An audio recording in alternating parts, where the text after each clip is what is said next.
Bismillahirrahmanirrahim. Alhamdulillahirabbil alamin. Wassalatu wassalamu ala asyrafil anbiya'i wal mursalin Muhammadin wa ala alihi wa sahbihi ajma'in, amma ba'd. Para jemaah sekalian, kaum muslimin dan muslimat yang semoga dirahmati dan disayangi oleh Allah Subhanahu wa taala. Assalamualaikum warahmatullahi wabarakatuh. Alhamdulillah, segala puja dan puji kepada Allah, salawat dan salam kepada suri teladan kita Nabi Muhammad sallallahu alaihi wasallam. Para jemaah sekalian, insyaallah di waktu duha yang penuh berkah ini, tema kita perselingkuhan dan KDRT, kekerasan dalam rumah tangga, pencegahan, solusi, tinjauan dari psikologi dan syariat, insyaallah. Ya, ini terus terang aja setelah diskusi dengan panitia ya, katanya tema hangatnya sedang bahas perselingkuhan katanya ya. Ya saya mah manut-manut aja gitu ya. Selama kita bisa bahas dan kita bisa menjelaskan solusi pencegahan secara syariat insyaallah. Baik. Kita berbicara tentang perselingkuhan gitu ya. Kita berbicara dari dua sisi, ada psikologi, ada syariat. Ya, kalau kita kembali kepada Kamus Besar Bahasa Indonesia, KBBI ya, kita kan orang Indonesia ya. Selingkuh itu artinya menyembunyikan sesuatu untuk kepentingan dan tidak berterus terang. Ya, suka menyeleweng dan berkhianat seperti itu. Ya, dan teman-teman dari psikologis pun membahas ya bahwasanya perselingkuhan itu atau ketidaksetiaan, affair bahasa Inggrisnya atau infidelity itu ada dua ya. Yang pertama physical infidelity, physical affair, yaitu selingkuh secara fisik, melibatkan kontak anggota badan, memegang, meraba dan sebagainya, bahkan sampai tahap berzina atau adultery. Ini perselingkuhan secara fisik. Tetapi jangan lupa juga yang cukup penting bahwasanya perselingkuhan bukan masalah fisik saja, tetapi juga ada emotional infidelity atau emotional affair. Dan ini yang mungkin banyak kita tidak tahu dan bahkan ternyata penyebab utamanya itu semua berawal dari emotional infidelity atau perselingkuhan secara emosional. Tidaklah perselingkuhan fisik terjadi, melainkan lebih dahulu adanya kontak dan hubungan secara emosional. Dan ini jenisnya bahkan lebih banyak. Yang pertama contohnya ya mengungkapkan kata-kata mesra, sayang, cinta kepada yang bukan pasangan halalnya. Yang kedua lebih parah. Bukan hanya kata-kata cinta, sayang, tapi udah ke arah istilahnya sexting. Mengirim pesan ke arah pembicaraan yang tidak senonoh, ke arah pembicaraan hubungan suami istri, mengirimkan gambar, mengirimkan foto, mengirimkan ekspresi menggoda, gambar, video, media, sexting istilahnya. Ya, demikian juga komunikasi yang intensif yang sampai mencakup keperasaan.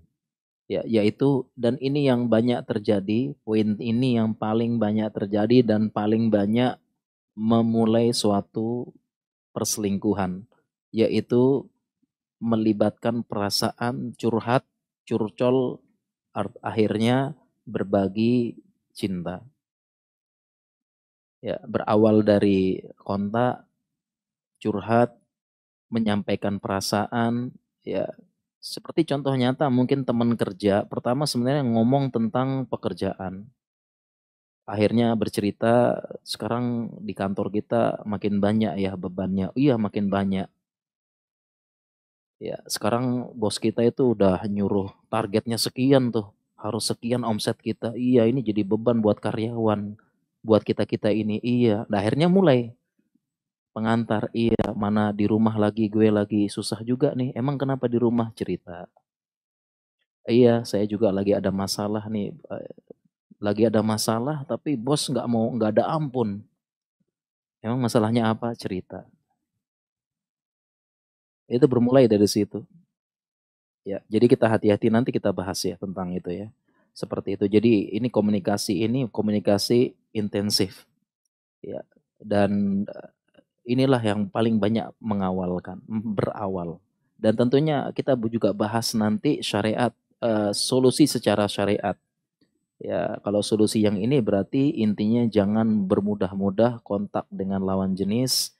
Ya, kita batasi hanya urusan darurat saja atau urusan pekerjaan dan langsung to the point, tidak pakai pengantar, tidak pakai apa, apalagi ditambah emotion, bunga, love, cinta, apa itu dihindari, semua akan menjadi jalan pembuka. Seperti itu. Ya, dan tidak hanya itu saja, sekarang juga sama curhat kepada ustadz, apalagi ustadznya masih muda, masih lowong, ya. Sama juga kalau bisa curhatnya kepada lewat istri ustadz, ya. Nanti istrinya menyampaikan seperti itu. Ya, dan banyak sekali ya, apa namanya, itu secara definisi dulu. Dan kemudian kita bahas tadi kan pencegahan solusi. Pencegahan tidak lepas dari sebab. Sekarang pertanyaannya, kenapa orang berselingkuh? Kenapa selingkuh ya? Selingkuh nikmat. Rumput tetangga lebih hijau. Ya, pantesan hijau, rumputnya sintetis gitu ya. Hijau terus. Ya, nggak pernah kering dan sebagainya. Dan Islam pun membahas kenapa rumput tetangga selalu lebih hijau dan sebagainya. Dan ingat, perselingkuhan bukan hanya laki-laki, perempuan juga selingkuh. Perempuan juga selingkuh. Dan tidak hanya selingkuh fisik, selingkuh emosi. Perempuan juga bisa jatuh hati dengan laki-laki, membayang-bayangkan dia jadi suami saya. Bisa jadi di depannya suaminya, tapi yang dibayangkan adalah orang lain. Berharap orang lain, berharap laki-laki yang lain, bahkan berharap Ustadz Fulan jadi suami saya. Berharap dia jadi suami. Ditambah sekarang ada konten reels, konten sosial media, suami ideal ditampilkan suaminya, pernah potret rumah tangga romantis, nampilkan suami istri dan sebagainya. Bisa juga selingkuh. Perempuan juga bisa selingkuh. Tadi kita lihat selingkuh ada dua, fisik dan emosi. Perempuan juga bisa. Mungkin fisik nggak bisa keluar, nggak bisa jalan, nggak bisa open BO ya. Tapi dia bisa emosi, perselingkuhan, affair, emotional affair, membayangkan, menginginkan, bahkan kalau ada waktu pengen curhat ke ustadz itu terus dan sebagainya. Kita hati-hati. Dan insya Allah sebab pencegahan solusi ada dalam Islam. Para jamaah sekalian, kita bahas dulu nih sebabnya. Kita dari psikologis, sebab psikologis. Kenapa sih orang selingkuh? Ya, katanya selingkuh tuh enak katanya. Ya, selingkuh. Ya, karena kepanjangan setia tuh setia, selingkuh tiada akhir. Itu kepanjangan dari setia. Makanya banyak saya suka setia kok. Ya, selingkuh tiada akhir. Di perselingkuhan ada nikmat katanya. Kenapa bisa seperti itu? Apa sebab secara psikologis orang tuh kok selingkuh begitu ya? Ada berapa sebab di sini? Insya Allah solusinya ada dalam Islam. Yang pertama, ini paling banyak termasuk, yaitu tidak terpuaskan secara seksual. Ini salah satu sebab yang lumayan banyak. Tidak terpuaskan secara seksual. Dan kalau orang psikologi mengatakan kepuasan seksual bukan hanya masalah fisik saja, tapi dari pengantar. Kata-kata romantis, pengantar, kata-kata ini. Jadi bukan yang seksual to the point, enggak. Kepuasan seksual bukan hanya di situ saja. Bukan hanya di situ. Bukan hanya yang to the point sebagaimana timba masuk ke dalam sumur. Tapi dia termasuk kepuasan seksual adalah pengantarnya, kata-katanya, suasananya, ininya, itu dan sebagainya. Bisa jadi timba yang masuk ke dalam sumur dia terpenuhi, tapi pengantarnya bahkan endingnya juga ada. Penutupnya juga ada. Ketika penutupnya ada begini, ada setelah itu mungkin ngobrol hangat atau apa dan sebagainya, itu yang tidak terpenuhi. Ya, dan secara psikologi itu kebutuhan primer. Ini kebutuhan primer. Bahkan melebihi makan dan minum di sebagian pendapat. Kebutuhan primer manusia ini. Ya, dan jauh sebelum ini kita bicara psikologi ya, nanti secara syariat ya. Dan secara syariat memang sudah demikian. Kebutuhan primer, syariat bahkan syariat itu menekankan super primer nih kebutuhan nih. Kalau kita bahas nanti secara syariat, ini kebutuhan bukan primer lagi, super primer. Yang nggak boleh dipandang setengah mata, dipandang remeh, dipandang ini kebutuhan. Makanya hadis-hadis menunjukkan demikian.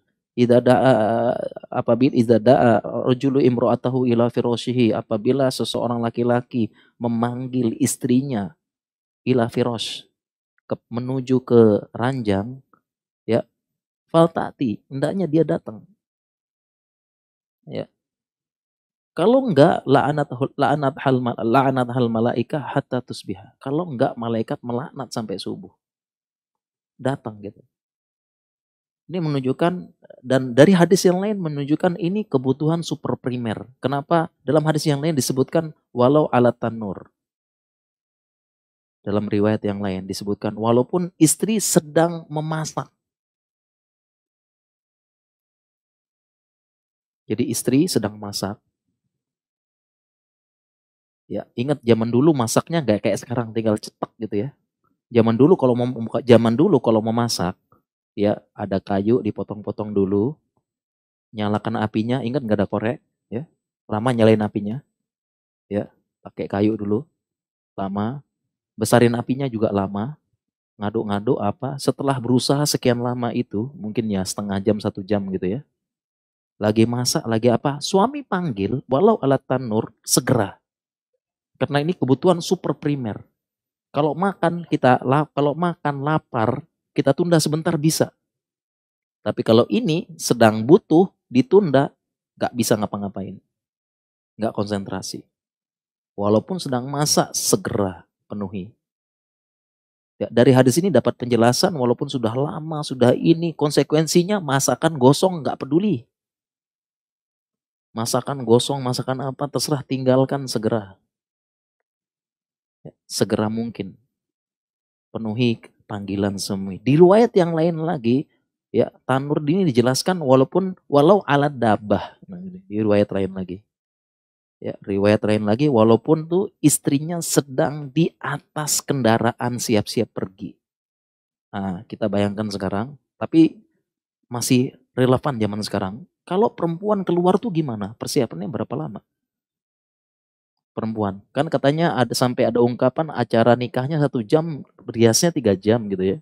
Jadi perempuan itu kalau mau keluar rias, siapin ini, oh, sudah lama. Jadi sudah siap-siap di atas dabah, di atas kendaraannya, suaminya tiba-tiba manggil. Segera penuhi. Padahal sudah capek rias, capek persiapan, sudah siap berangkat. Suami manggil, mandi lagi, kacau semuanya. Sampoan lagi, rias lagi, apalagi nggak peduli. Yang penting apa? Segera penuhi kebutuhan super primer ini. Jadi sebelum orang psikologi ngomong, Islam sudah nih kebutuhan utama. Super. Dari sini juga ulama menjelaskan sama, saya buat tulisan juga. Sekarang kebalikannya, bagaimana istri kalau ngajak? Nah,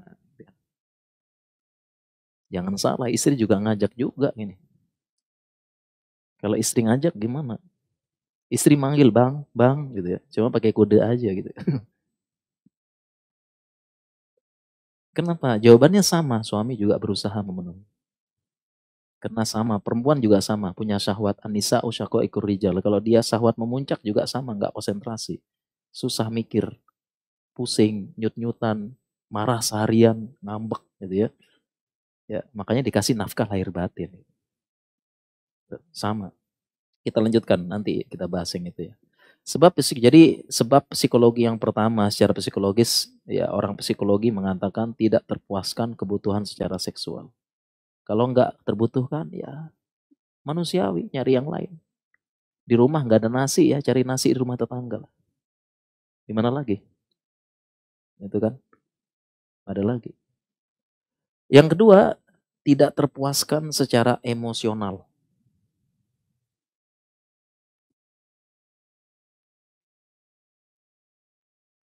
Emosional nih ya menyeluruh ya, mulai dari perhatian, pujian, kasih sayang,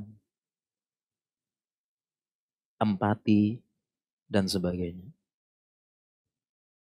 Kurang terpuaskan. Tidak dapat dia tidak dapatkan perhatian, kata-kata romantis mungkin perempuan, pujian kalau perempuan, kemudian kalau laki-laki pengakuan, penghormatan, empati, penghargaan, itu dia kurang terpuaskan di rumah tangganya bersama pasangan halalnya saat ini. Dia tidak dapatkan. Kalau nggak dapatkan sudah lama, 15 tahun, 20 tahun, 30 tahun kering, ya cari tempat lain lah. Cari tempat lain. Apalagi ada penggantinya, ada yang memberikan perhatian, ada yang memberikan empati. Ya sudah.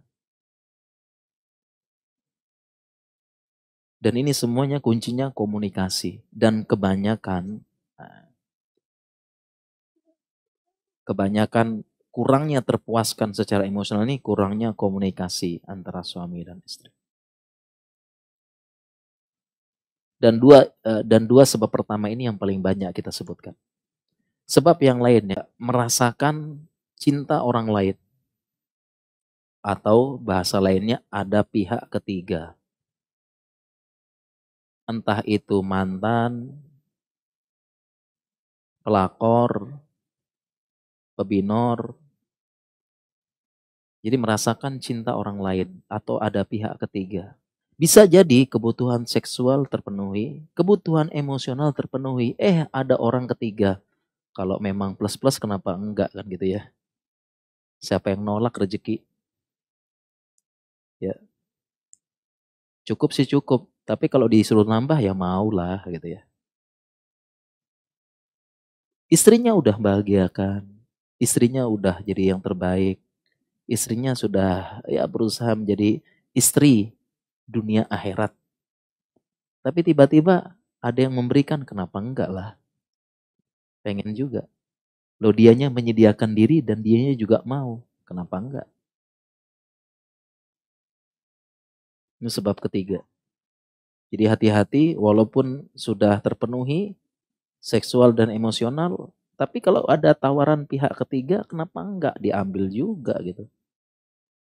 Baik itu cinlok di tempat kerja, cinlok di mana begitu, dan sebagainya, bisa.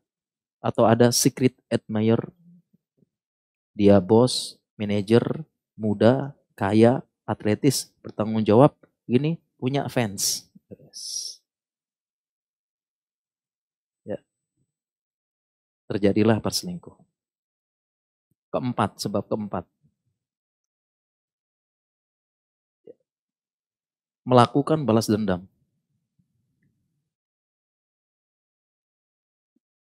Balas dendam dengan siapa? Balas dendam dengan pasang. Kalau dia bisa selingkuh, kenapa saya nggak bisa selingkuh?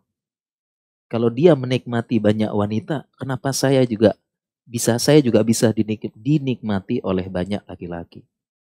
Hati-hati. Selingkuh. Balas dendam. Bahkan di kehidupan barat lebih parah nih. Jadi mereka ada istilahnya itu ya. Jadi walaupun suami istri mereka sudah mempersilahkan selingkuh satu sama lain.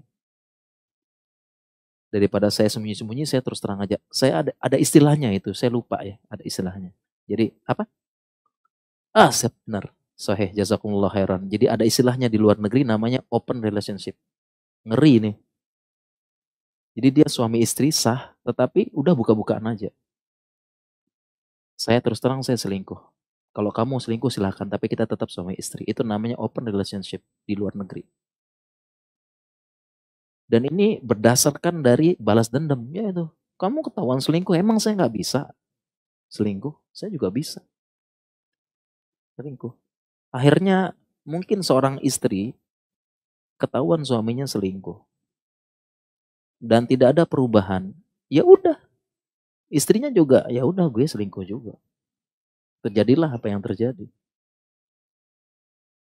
Jadi relationship, mudahan di Indonesia nggak ada ya balas dendam seperti itu.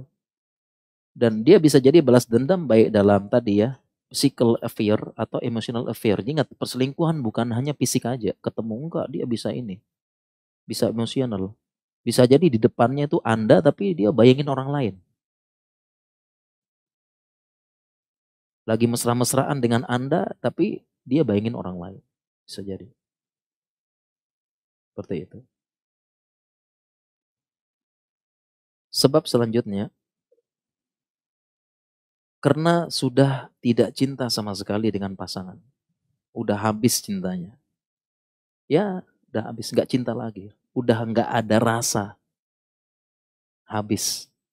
Tidak ada komunikasi, tapi mau menceraikan juga nggak enak. Kepikiran anak, kepikiran apa kata orang tua, apa kata mertua, dan apa kata teman kerja di kantor, serta apa gosip-gosip masyarakat sekitar.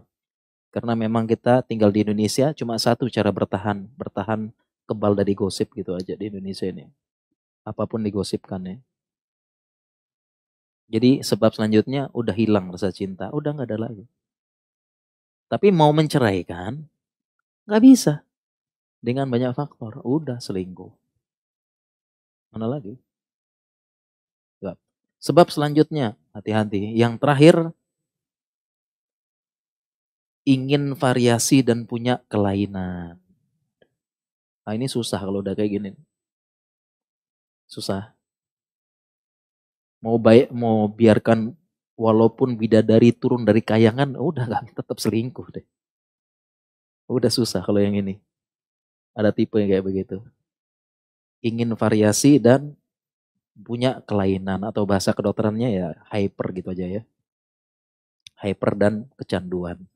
Di beberapa negara barat ada rehabilitasi, mohon maaf, rehabilitasi seks. Apa namanya? Di Indonesia kan nggak ada ya. Di sana di banyak sudah ada rehabilitasi. Beberapa toko-toko sudah ada yang masuk di situ. Rehabilitasi bagi mereka yang kecanduan sudah ada. Kalau seperti ini ya memang penanganan khusus, terapi khusus. Nggak bisa nggak bisa sekedar ini terapi di situnya. Memang ya udah kelainan, hyper, ingin variasi. Tadi saya kita katakan walaupun bidadari turun tetap aja udah. Ah ini harus. Sebab yang terakhir mungkin adalah konflik yang terus menerus. Kalau tadi kan baik-baik aja, mungkin baik-baik tapi ya kurang. Nah sekarang ini konflik yang terus menerus. Berkelahi, debat, bertengkar, adu mulut, dan sebagainya. Dan dia berada pada titik jenuh yang ya gimana pun juga ya titik jenuhnya ya mendapatkan perhatian dan perasaan dari yang sesama ya laki-laki pengen juga perempuan yang ya yang ngerawat dia kayak yang ini perempuan juga pengen laki-laki yang mengayomi dan sebagainya seperti itu ya jadi itu sebab-sebab perselingkuhan secara psikologis dan itu solusinya ada dalam Islam insyaallah. Kalau secara penyebab perselingkuhan kalau kita bicara secara syariat sekarang secara syariat ya sebab perselingkuhan secara syariat yang ditulis oleh beberapa ulama. Ulama juga membahas nih. Jadi masalah selingkuh, masalah ini ditulis para ulama. Jadi sebabnya kalau secara medis jelas, mohon maaf kok medis lagi nih, mentang-mentang dokter ya. Secara syariat sebabnya yang pertama ditulis urutan pertama oleh para ulama adalah minimnya pemahaman agama. Gak paham agama. Ini urutan pertama. Gak paham agama. Dia nggak tahu Islam itu melarang berzina, melarang ghish, melarang curang, melarang hianat. Karena memang nggak tahu kalau Islam itu mengharamkan. Jadi yang paling pertama itu memang minimnya pemahaman agama dan muraqabatullah, pengawasan Allah. Nggak paham agama, nggak kenal Allah. Ya udah,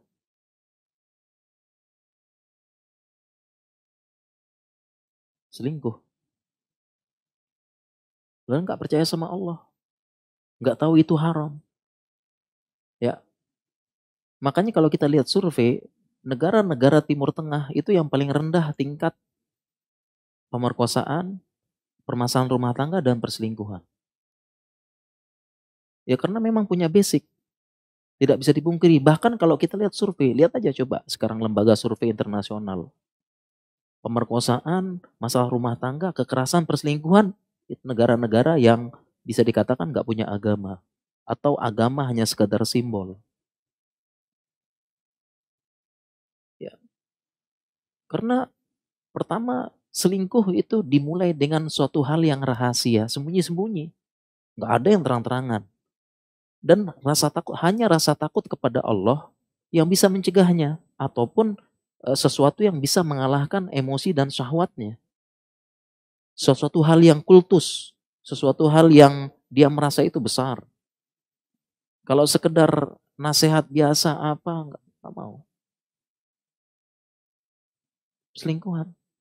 Dan kita lihat di negara-negara yang nggak ada tidak punya basic agama, lebih mudah terjadi perselingkuhan.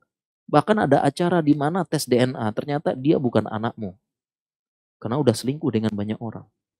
Ada tuh acara di mana tuh tes DNA, ya ternyata engkau bukan anakmu, engkau bukan bapaknya. Kenapa? Selama itu gampang sekali selingkuh. Tidak ada yang sekedar akhlak, sekedar urusan dunia, nasihat apa enggak, gimana lagi. Terlebih seseorang kalau sudah berada di puncak syahwat, berada di puncak al-isyq namanya, ya, artinya rasa cinta yang menutupi akal sehat, udah selingkuh apa dan sebagainya. Godaan syahwat besar, hanya rasa takut kepada Allah. Adapun kalau sama manusia kan kita tinggal sembunyi-sembunyi, nggak ketahuan. Banyak, ya. Bahkan sekarang beberapa negara barat sedang ngetren ini, periksa dikit-dikit ragu-ragu DNA. Ragu-ragu lagi DNA. Sekarang mulai ada di Indonesia nih. Tokoh, publik figur, ragu-ragu periksa DNA. Dan periksa DNA ini memang 100% kevalitannya. Ya, saya punya dosen dulu, PhD, ngambil fokus belajar DNA. Memang setelah dijelaskan di apa, memang DNA itu hampir 100% kevalitannya. Karena kompleksitasnya besar. Jadi ketahuan banget ini bukan anakmu, bukan anak, memang ketahuan dari DNA. Ketahuan, bisa dibuktikan. Kalau mau belajar bisa dijelasin. Di negara barat biasa ragu-ragu periksa DNA. Karena gampang banget selingkuh. Gak ada aturan kholwat, gak ada aturan mahram, gak ada aturan ikhtilat, gak ada aturan apa. Ya udah, gampang. Dikit-dikit DNA, dikit-dikit DNA, ragu-ragu. Ya, bahkan saking nggak percayanya di negara-negara yang tidak punya basic agama, pernikahan sudah bukan suatu hal yang kultus lagi. Bukan suatu hal yang disucikan pernikahan. Beda dengan kita, wa akhadna minkum mitsaqan ghalidha. Kalau Islam, ya, pernikahan suatu hal yang mulia, perjanjian dunia akhirat, dan kami ambil dari kalian mitsaqan ghalidha, perjanjian yang ghalidh, yang berat. Tanggung jawabnya dunia akhirat. Di barat, di negara-negara yang katanya maju, udah nggak dikultuskan. Ya, teman-teman saya di Jerman, di mana, di ini, dia cerita banyak yang nggak mau nikah dulu. Buat apa nikah? Udah nggak ada kultusnya lagi. Toh ujung-ujungnya cerai, selingkuh, ini, affair, dan sebagainya. Jadi ngapain nikah? Biaya susah, biaya tinggi, repot buat acara, ujung-ujungnya cerai berapa bulan lagi. Ngapain nikah? Bahkan mereka sampai tahap di mana udah jalani dulu, apa dulu, kalau punya anak ya udah baru kita nikah. Kan gitu. Udah nggak ada. Belum lagi cerai nanti bagi harta gono gini 50%, 50%. Makanya pemuda-pemuda kaya nggak mau nikah. Ntar kalau nikah dituntut sama istri setengah kekayaannya, enak aja loh. Mending nggak usah nikah aja kamu. Di Jepang begitu juga beritanya, di Jepang nggak ada yang mau nikah, nggak ada yang mau apa. Karena nggak diajarkan. Tidak ada keyakinan seperti Islam ini. Menjaga diri, menjaga ada batasan lawan jenis. Ini dan semua itu semua sebenarnya untuk ini, untuk kebaikan kita semua seperti itu. Jadi urutan pertama, kenapa selingkuh? Yaitu tidak paham agama dan tidak eh, tidak tidak percaya dengan muraqabatullah, yaitu pengawasan dari Allah, rasa takut kepada Allah. Yang kedua disebutkan para ulama, kenapa selingkuh ya? Sebab-sebab kita sebutkan tadi adanya ikhtilat yang kebablasan. Pergaulan bebas antara laki-laki dan perempuan. Oh, ada selingkuh. Sebabnya ini paling banyak. Ya, ikhtilat yang ini. Dan kalau Islam punya prinsip, ikhtilat nggak bisa dihabisin total, nggak bisa. Tapi diatur dan diawasi. Nggak bisa dalam Islam. Bahkan zaman Nabi pun masih ikhtilat kok. Begitu perang juga demikian. Laki-laki di depan, sebagian perempuan ikut di belakang. Bantu ini, bantu yang luka, bantu yang apa. Nggak bisa. Tapi diatur dan diawasi serta dibatasi sesuai dengan koridornya. Gitu. Ya. Sebab kedua, bebas laki-laki. Bertemu, berjumpa, ngobrol, potensi selingkuh. Apalagi berjumpa dan sebagainya. Seperti itu. Potensi. Selama ada kesempatan seperti itu, itulah ada potensi. Dan tadi kita sebutkan bukan hanya physical affair, bukan hanya selingkuh fisik, megang apa, tapi perasaan. Itu semua diminimalkan dalam Islam. Bukan tidak mungkin lagi ngumpul apa, ini lihat istrinya, itu lihat suaminya, istrinya bayang-bayangin suami orang, ininya, dan sebagainya. Oh, suaminya ganteng banget ya, atlet. Bismillah, suaminya ganteng banget, atletis. Gitu juga lihat istri orang, waduh, bagus juga nih. Itu sudah mulai emotional affair. Itu semua ditutup sama Islam kalau bisa. Seperti itu. Kemudian sebab ketiga secara syariat adalah ya tidak menundukkan pandangan. Islam mengajarkan solusi. Laki-laki perempuan. Laki-laki jelas ayagudu min absorihim. Perempuan juga sama ayagdudna min absorihin. Sama. Sama. Dan ini yang paling berat. Paling berat. Saya pun nggak selamat. Saya akui, saya pun nggak selamat. Jangan saya nggak merasa suci. Saya pun nggak selamat dari ini. Terutama di zaman ini susah. Mau lihat atas terus, ntar masuk ke got. Mau ke bawah terus, ke dantuk tiang listrik.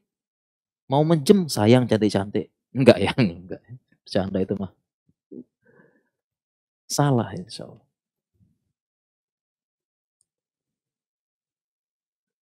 Penyebabnya. Penyebab. Karena semua itu berasal dari pandangan. Dan kalau kita sebutkan hadis-hadisnya panjang nih. Hadis ya tentang pandangan. La tatbi'in nasratan nasrata. Jangan ikutin pandangan. Fa'inna lakal ula walisa lakasaniyah. Banyak kita sebutkan hadisnya ini banyak ini. Tentang pandangan. Disuruh menundukkan. Jangan mengikuti pandangan dan sebagainya. Ya. Asihamin semihamil iblis. Ya, itu adalah panah dari panah-panah iblis disebutkan dalam hadis. Dari itu semua. Ya, dan saya ingat dulu ada peribahasa, dari mana datangnya lintah? Dari sawah turun ke kali kan gitu ya. Dari mana datangnya cinta? Dari mata turun ke hati. Gitu ya. Dari mata dulu baru ke hati. Turun. Itu secara syariat. Keempat. Penyebab keempat dari perselingkuhan di rumah tangga karena adanya sifat dayut. Apa jemaah sekalian? Dayut. Ya. Dayut ya. Disebutkan dalam hadis la yadhulul jannah. Tidak masuk surga. Salah satunya lah dayut. Dayut sini kalau kita lihat secara definisi bahasa dan pengal ulama adalah adamul giroh. Tidak adanya giroh. Adamu girotir rojul. Tidak adanya girohnya seorang laki-laki fi ahlihi wa baitihi. Di rumahnya dan di keluarganya. Tidak ada giroh. Sehingga sebenarnya dayut sini maknanya luas.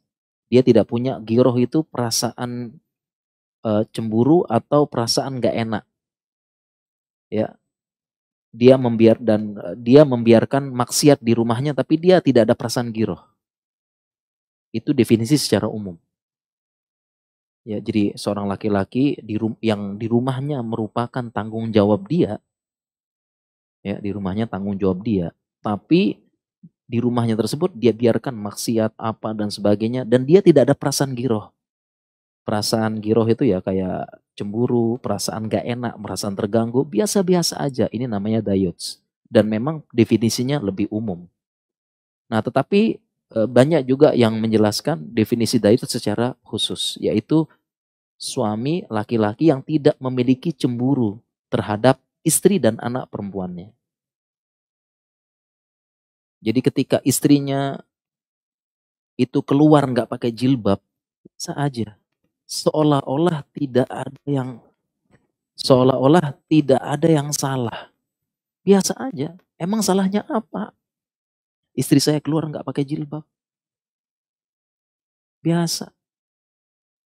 Ini dayuts. Atau perempuannya, istri anak perempuannya dibawa laki-laki, dibawa sama teman laki-lakinya di malam minggu, di malam tahun baru, dijemput jam 11, pulang jam 5, biasa aja. Padahal nggak tahu udah diapain aja gitu ya. Biasa aja, nggak ada ini, nggak ada apa, nggak something normal gitu. Biasa aja. Ini namanya dayuts. Nah, salah satu penyebab perselingkuhan karena ada dayuts ini harus ditanamkan.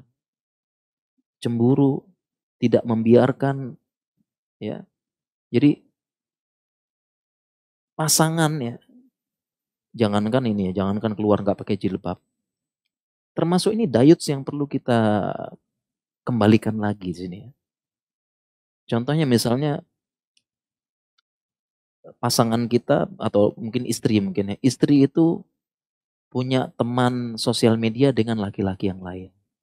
Kemudian teman laki-lakinya posting status, kemudian dia balas-balasan komentar di situ. Balas-balasan komentar, ditambah lagi bercanda-bercanda, hehehe, gini kasih emosi ini. Nah saya kalau sebagai suami, saya marah besar.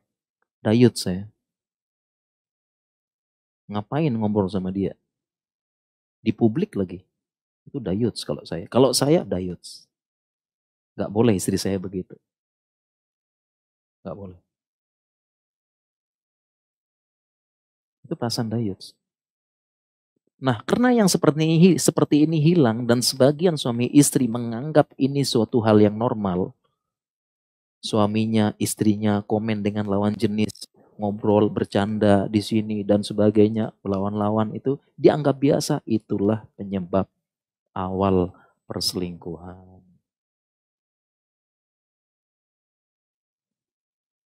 Sebab selanjutnya secara syariat.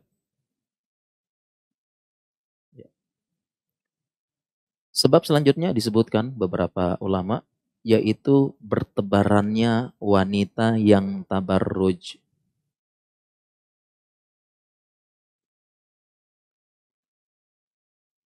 Bertebaran di mana-mana wanita yang tabarruj. Wala tabarrujna tabarrujal jahiliyatil ula. Allah sudah sebutkan di situ. Wanita yang tabarruj. Tabarrujal jahiliyatil ula, ya, itu disebutkan wanita jelas. Pertama, membuka aurat. Buka-bukaan. Baik aurat yang kecil maupun aurat yang besar. Jangan salah sekarang. Aurat kecil, aurat besar udah terbuka nih. Di mana-mana. Ditampilkan.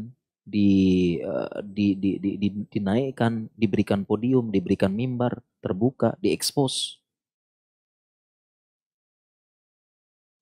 Tabarruj. Berhias. Buka aurat. Kemudian bisa jadi dia nggak buka aurat. Tetapi meminat laki-laki. Tabarruj. Ya mungkin tipe apa? Tipe jilbabnya mungkin yang bagus, yang tidak seperti biasa, yang terlalu menarik perhatian, lenggak-lenggok jilbabnya, banyak manik-manik sana sini, juga menyebabkan. Jangan salah, sebagian laki-laki justru seneng nih lihat yang begitu-begitu. Katanya lebih menggoda. Kalau yang kalau yang telanjang-telanjang itu menusuk di mata, yang ini menusuk di hati. Nggak kuat. Justru yang penasaran ini bikin begitulah. Hati-hati para akhwat. Hati-hati ya. Seperti itu. Ya. Bahkan kena saking sering munculnya wanita tabarruj, walaupun nutup aurat tapi tabarruj gitu ya. Saking sering munculnya gitu. Model-model ya, buat reels, lenggak-lenggok di mall, lenggak-lenggok di mana, padahal pakai nutup aurat. Sampai-sampai memunculkan penyakit yang baru. Katanya ada orang dia kecanduan open BO, dia pesennya saya pengen perempuan yang jilbab lebar, pengen ngerasain gimana rasanya gitu. Hati-hati. Minta sama mucikari cari yang jilbab lebar. Pengen ngerasain. Karena memang sudah terpapar. Dan memang itu akibat perempuan sendiri. Tabarruj. Tabarrujal jahiliyatil ula. Sebab perselingkuhan. Di mana-mana. Pertanyaan sekarang Ustadz, kok perempuan terus sih? Laki-laki emang gak bisa. Laki-laki juga sama, banyak yang ganteng, banyak yang apa. Jawabannya adalah Islam sudah mengatur. Laki-laki di luar, perempuan di dalam. Dan bukan maksudnya untuk mengekang perempuan. Tetapi maksudnya adalah sudah ada pembagian dalam Islam. Laki-laki ya keluar nyari uang, perempuan dominannya di dalam. Perempuan itu apa namanya disebut wa ida laki-laki wa ida qudiyatus sholatu fantasyiru fil ardi wabtagu min fadlillah. Itu perintah laki-laki. Kalau sudah selesai sholat Jumat kan laki-laki ya. Udah wantasyuru fil ar, pergi nyebar di muka bumi dan carilah fadlan rezeki dari Allah. Perintah laki-laki. Perempuan waqorna fi buyutikun. Tetaplah kalian di rumah kalian. Sudah diatur. Diatur. Sehingga memang fokusnya perempuan.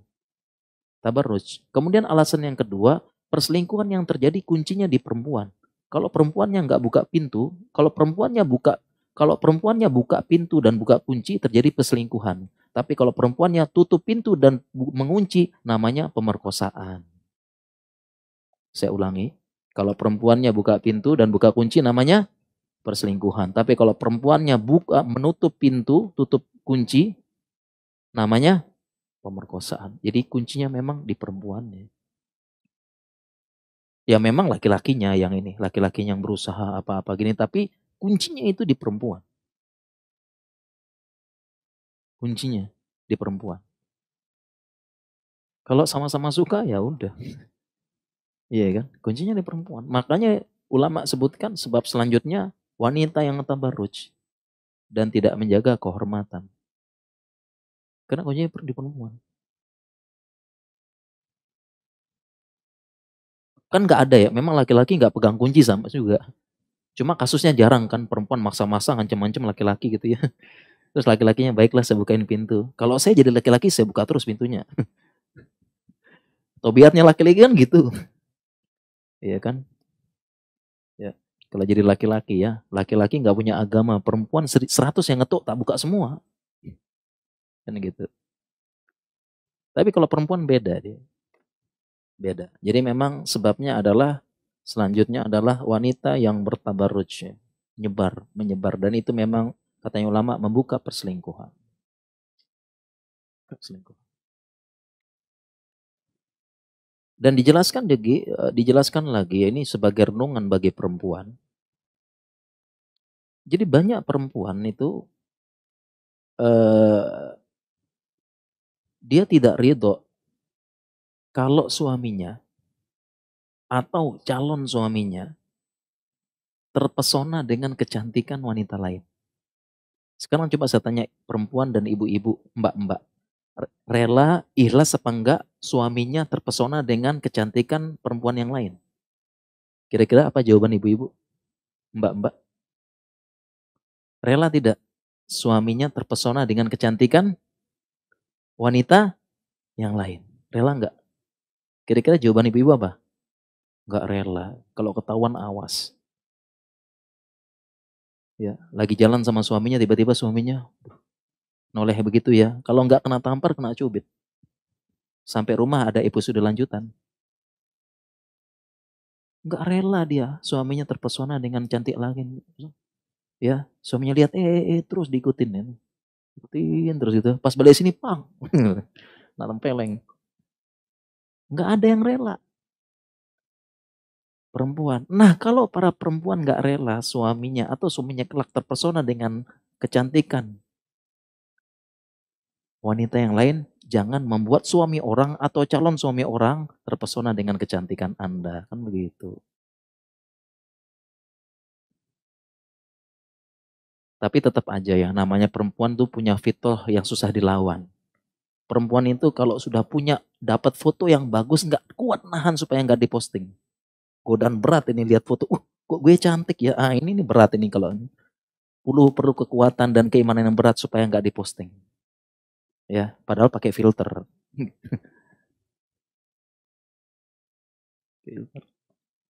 Jadi perempuan memang gitu, dia pengen dipuji, pengen menampakkan kecantikan, pengen apa. Mau tidak mau ya, semua. Pengen cantik, pengen apa. Dan sudah dibahas oleh para ulama. Kalau kita bahas buku-bukunya ulama tuh, bagaimana perempuan sangat ingin dipuji, menjadi pusat perhatian laki-laki. Katanya ulama begini lagi, tidaklah seorang perempuan ya berjalan dia lagi jalan ya. Perempuan jalan, tiba-tiba di jalan tersebut ada satu, dua, tiga laki-laki duduk. Ketika berjalan perempuan tersebut pasti dia merubah gaya jalannya. Entah apa yang berubah. Itu perempuan saking pengennya dia diperhatiin laki-laki. Itu ulama udah jelasin. Tidaklah perempuan melewati sekelompok laki-laki, minimal sudah ada yang berubah, entah gerak jalan, gaya jalan, apa dan sebagainya. Perempuan memang udah begitu. Makanya ditahan keinginan perempuan itu, ingin tampil, ingin menampilkan ini semua. Ya karena akan membuat laki-laki tertarik, terpesona. Nah kan nggak mau kan, apa namanya kalau suaminya begitu.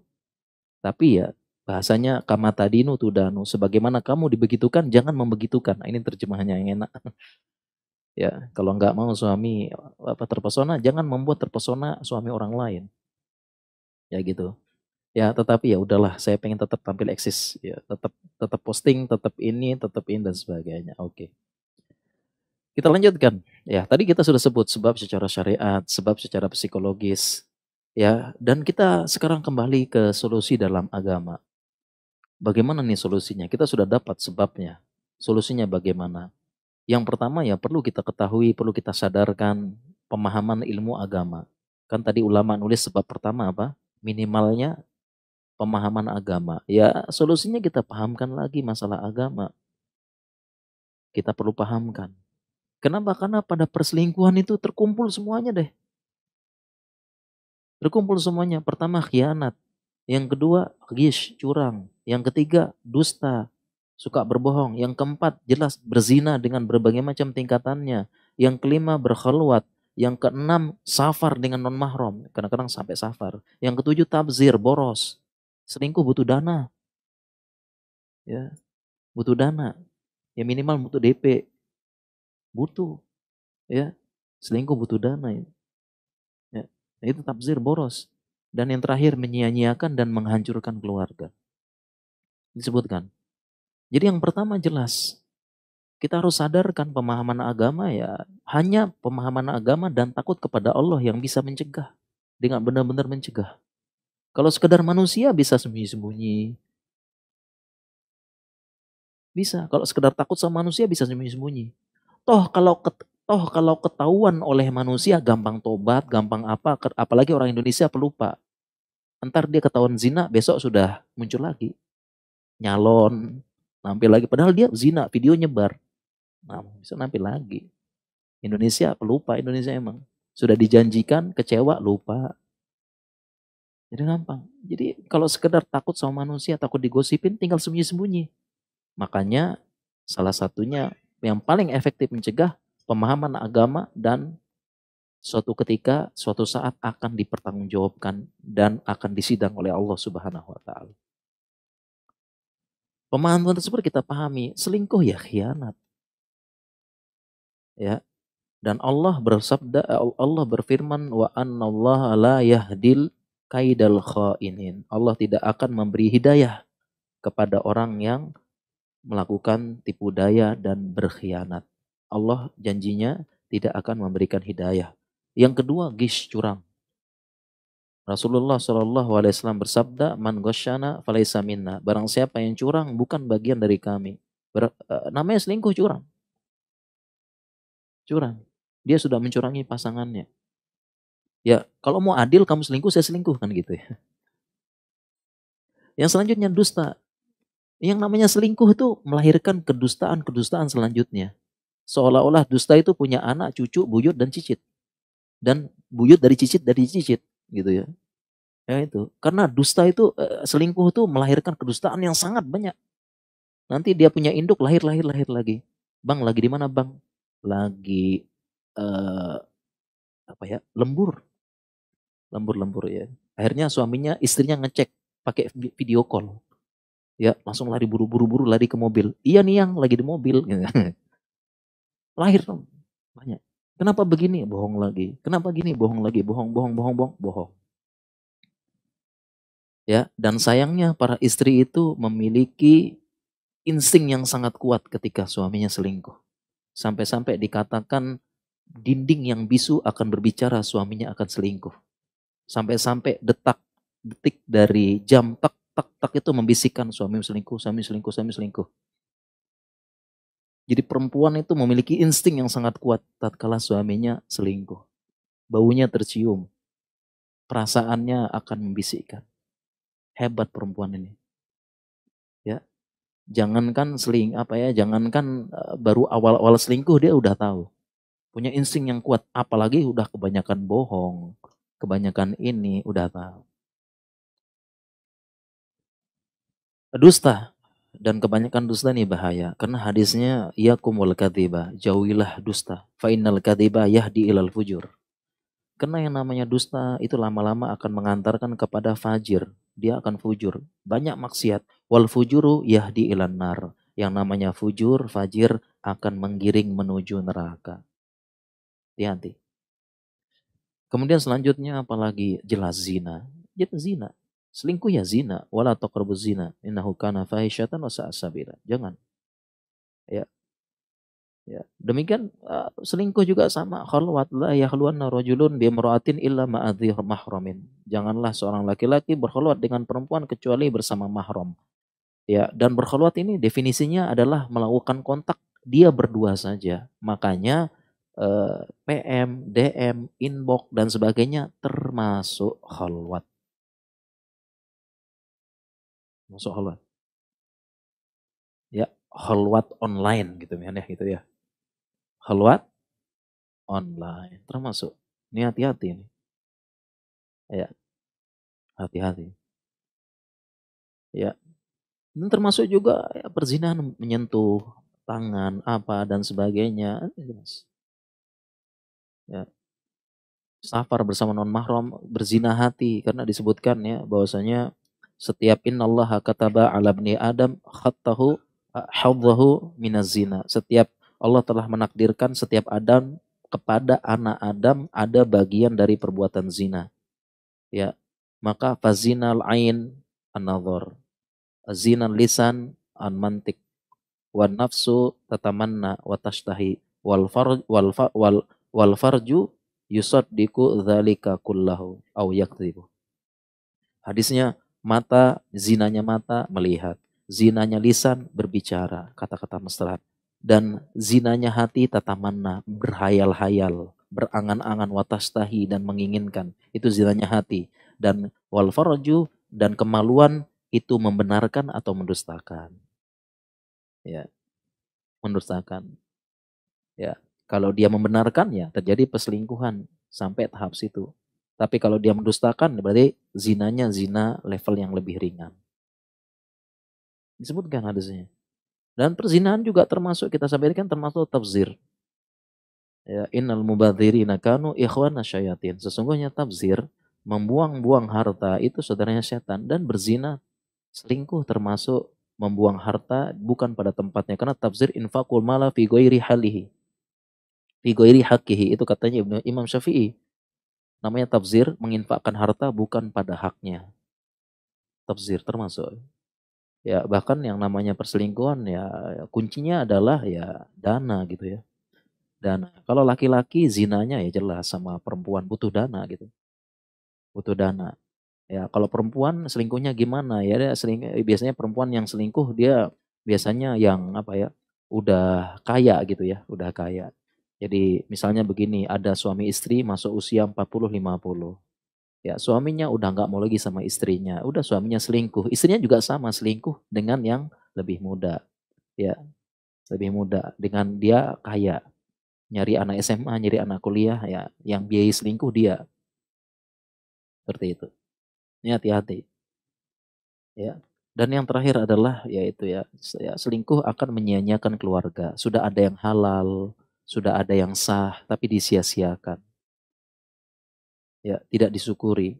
Kafa bil mar'i ithman ayyudayyi'a mayyakut.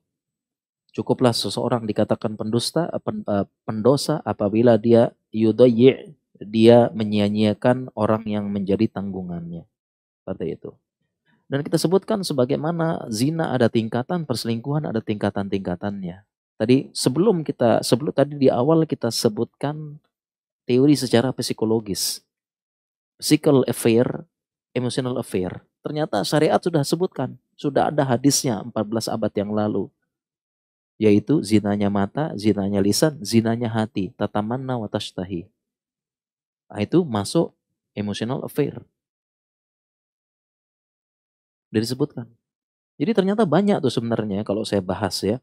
Teori-teori psikologi zaman sekarang begini istilah-istilah ini ternyata setelah kita baca-baca hadis, baca-baca penjelasan ulama udah ada 14 abad yang lalu. Kita aja yang nggak belajar, kita aja yang nggak mau baca. Sudah ada. Yang gitu. Ya, itu. Baik jemaah, sudah 1 jam nih. Mau lanjut materi itu pertanyaan. Ah, udah kayaknya banyak yang pengen curhat nih. Waduh pertanyaannya udah mau jadi di clipping jadi buku. Ya, pertanyaannya kalau di ini bisa jadi buku nih ntar ya. Ustaz, Ustaz. Ya, waduh, insyaallah. Kita jilid aja jadi buku nih ya. Ya, lumayan nih. Masuk penjilitan ya. Jadi buku ya. Ya, boleh ya. Kita mau ini, mau apa namanya, mau lanjut materi atau tanya jawab nih? Karena nggak bisa lama-lama nih. Yang Ikhwan pengen materi, yang Ahwat sudah nggak sabar. Insyaallah ya. Oke, mungkin materinya kita percepat aja ya. Gak apa-apa. Dan terkait dengan perselingkuhan ada pembahasan khusus dan penekanan, terutama di zaman ini. Ya, pembahasan khusus dan penekanan, terutama di zaman ini. Di zaman di mana orang masing-masing punya gadget, punya HP. Bisa kontak dengan siapapun, dimanapun, kapanpun, dan dalam keadaan apapun. Kawan-kawan yang lama dari entah bentah berantah bisa kedeteksi. Kawan SD, kawan TK, ya, kemudian kawan apa lagi tuh? Kawan PAUD mungkin ya. Kawan ini bisa kedeteksi sekarang, bisa ketemu dan bisa dapat nomornya. Grup reuni SMA, SMP, SD, PAUD bisa jadi. Bisa kedeteksi zaman sekarang. Kontak dengan siapapun bisa. Mudah.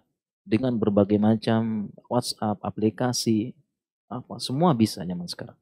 Makanya ada penekanan khusus di zaman sekarang, yaitu supaya tidak terjadi perselingkuhan adalah jangan bermudah-mudahan berinteraksi dengan non mahram. Itu aja penekanan di zaman ini.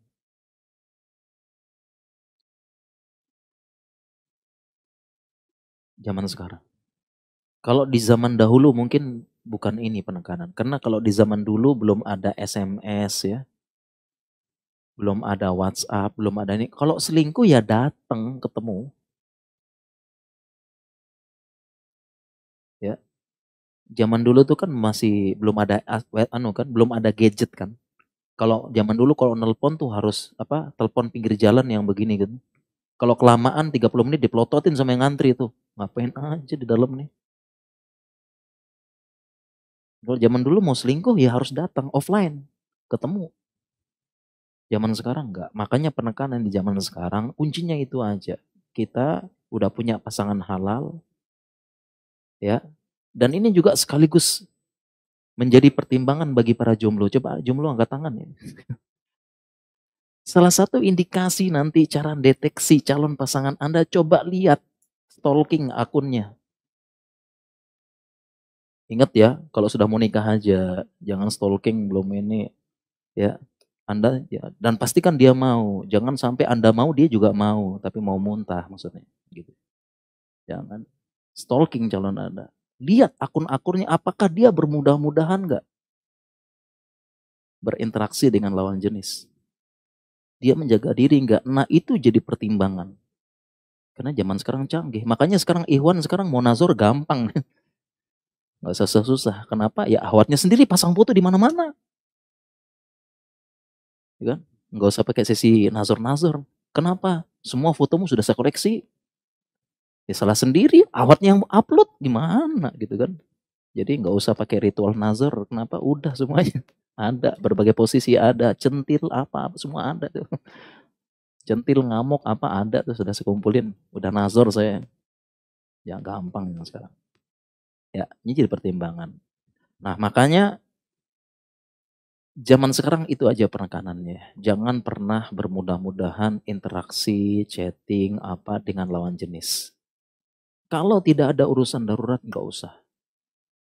Kalau tidak ada urusan pekerjaan, nggak usah.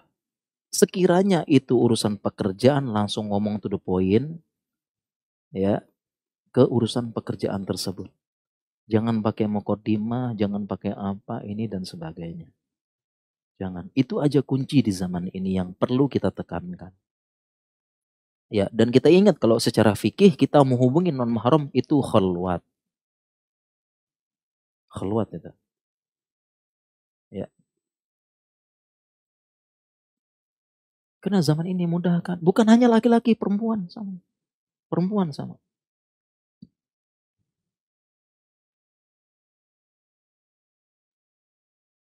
Tidak sedikit. Karena kalau saya bilang banyak nanti banyak yang suuzon ya. Jangan, nggak boleh suuzon. Tapi tidak sedikit ini karena ya cukup banyak yang curhat. Rumah tangga hancur karena istrinya ya itu selingkuh online. Entah dengan mantan yang dulu yang disebut dengan CLBK itu. Cucian lama belum kering. Atau dengan siapa teman kantor atau apa dan sebagainya. Dan istrinya pun tidak bisa disalahkan total setelah usut punya usut suaminya juga sibuk. Di kantor sibuk sampai rumah pegang HP. Sampai-sampai istrinya berangan-angan seandainya saya jadi HP. Diingat terus tiap hari. Nggak pegang HP gelisah. Dipencet-pencet HP tersebut saya juga pengen badan saya dipencet-pencet. Di ini. Jadi banyak istri berangan-angan dia jadi HP. Karena dipegang, dipeluk, diiringi kemanapun bersama.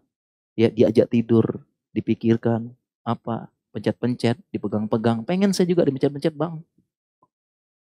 Seperti itu. Nah itu semua perlu kita perhatikan. Seperti itu. Ada juga kisah bahkan dari ahwat pengajian, ahwatnya udah ngaji, tapi begitu ya terpesona dengan laki-laki yang lain. Laki-laki ini kalau buat status tuh apa namanya Islami sekali, bijak-bijak padahal kopas semua. Ya, akhirnya ahwatnya kelepak-kelepak kayaknya dia nih apa bagus apa, akhirnya dia menggoda, dikirimkan pujian, dikirimkan puisi itu juga kopas, ahwatnya kelepak-kelepak. Akhirnya marah sama suami, tidak senang sama suami karena banding-bandingkan, sering bentak suami, akhirnya berujung minta diceraikan sama suaminya dengan harapan yang itu akan menikahi. Ternyata setelah ketemu dengan yang itu orangnya ini nggak jelas, orangnya ini gelandangan, orangnya ini akhirnya rugi dunia akhirat. Kisah nyata. Tapi jangan suuzon. Hanya satu dari sekian. Gitu. Ini kita hati-hati. Itu aja penekanannya kita di zaman ini. Jangan pernah bermudah-mudahan. Laki-laki kalau ngomong dengan perempuan tegas. Nggak usah bertele-tele. Ada apa? Iya terima kasih. Oke saya akan sampaikan. Saya selesaikan pekerjaan kantor. Ngomong tegas. Nggak usah yang ini. Jaga kehormatan. Kalau enggak nanti akan terbawa. Setan pinter bermain. Pinter berliku. Ya, pinter dan sebagainya. Dan tadi yang kita katakan, ya eh, dari itu sebenarnya nggak ada niat, itu nggak ada niat untuk selingkuh. Sampai teringat ungkapan gitu ya. Selingkuh bukan hanya karena niat pelaku, tapi karena ada kesempatan, makanya waspadalah. Banyak seperti itu, nggak niat. Duduk sama teman kantor, perempuan laki-laki. Bukan hanya duduk zaman sekarang. Kalau duduk kan ketahuan, WhatsApp-an. WhatsApp, bahas pekerjaan kantor. Aduh, bos kita makin berat, bos kita makin susah, kebijakan bos kita begini, sehingga ini menyusahkan karyawan. Nah, ini dia bermudah-mudahan. Oh iya benar juga. Padahal sekarang saya lagi pusing, lagi ini, oh lagi gitu ya, ayo curhat. Curhat. Bukan karena niat, tapi karena ada kesempatan. Mana niat? Ada kesempatan. Akhirnya dari situ curhat. Dan ketika dari curhat tersebut akan melahirkan, timbullah rasa dan empati. Ya, ini hati-hati.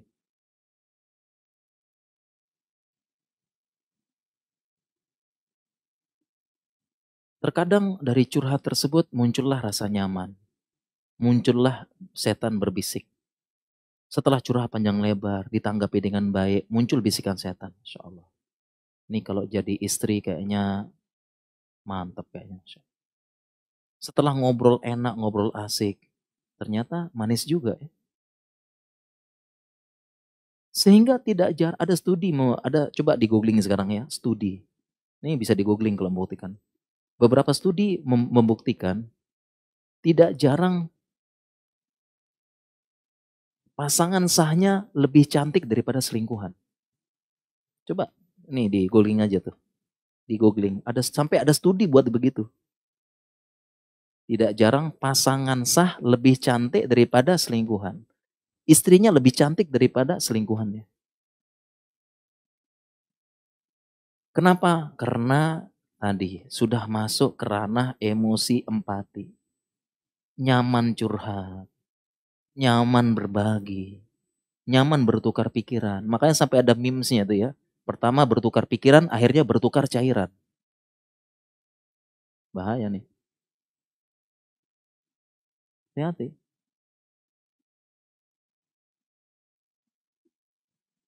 Selingkuhan ada yang googling nggak?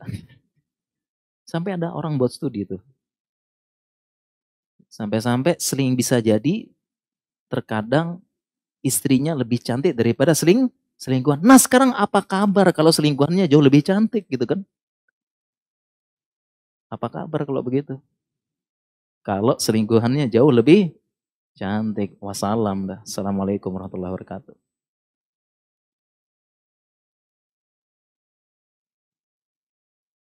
Berawal dari situ curhat, ngobrol. Nah kita hati-hati. Ya, hati-hati jangan sampai kita bermudah-mudahan. Pokoknya enggak. Kontak dengan lawan jenis. Dan saya alhamdulillah ya selama ini menerapkan alhamdulillah aman-aman saja. Saya juga punya urusan kantor, punya apa, punya teman kerja, punya apa. Bersikap profesional. Kalau ngobrol di rumah sakit, di mana, apa, ya udah. Secukupnya. Ngomong tegas dengan perempuan. Ya, tidak membuka pintu. Dan itu lebih aman, lebih enak, lebih menenangkan pikiran. Dan bisa fokus untuk berkarya. Seperti itu. Ya, jadi gitu. Dan kalau bisa, ya kalau bisa, misalnya kalau kita kan sudah belajar agama ya. Kalau kita mau hubungin suami orang ya kita lewat istrinya. Jangan langsung. Ya, begitu juga dengan ahwat-ahwat mau curhat sama ustadz, kalau bisa jangan langsung lewat istrinya. Karena ustadz juga manusia. Allah. Ya. Sepandai-pandai tupat melompat jatuh juga. Seustad-ustadnya ustadz ya. Jangan salah. Ustadz mau curhat, ternyata profil picture-nya perempuan lagi apa, berdandan indah. Waduh, ustadznya juga sama, goyang juga nih. Waduh, hanya takut sama Allah yang bisa mencegah. Hati-hati. Ustadz juga manusia. Ya, itu sudah ada adab gitu. Adab dan sebagainya. Itu solusinya. Iya, masih ada tema selingkuh nih ya. Kita lanjutin atau tanya jawab nih? Kok makin banyak? Ya, misalnya contohnya bagaimana kiat mencegah selingkuh. Kemudian kalau suami selingkuh gimana, kalau istri selingkuh gimana. Dan yang lain-lain. Kita belum bahas KDRT-nya ya, kapan-kapan aja ya insya Allah. Baik para jamaah sekalian, ini karena waktu ya. Waktu udah jam 2. Mungkin kita lanjutkan dengan tanya jawab ya. Mudah-mudahan saya bisa menjawab dan mudah-mudahan kita bisa sama-sama mencari solusi ya dari permasalahan yang dihadapi oleh kaum muslimin insya Allah. Baik, ini ada Ikhwan, ada akhwat, kita bagi dulu ya. Oke, so.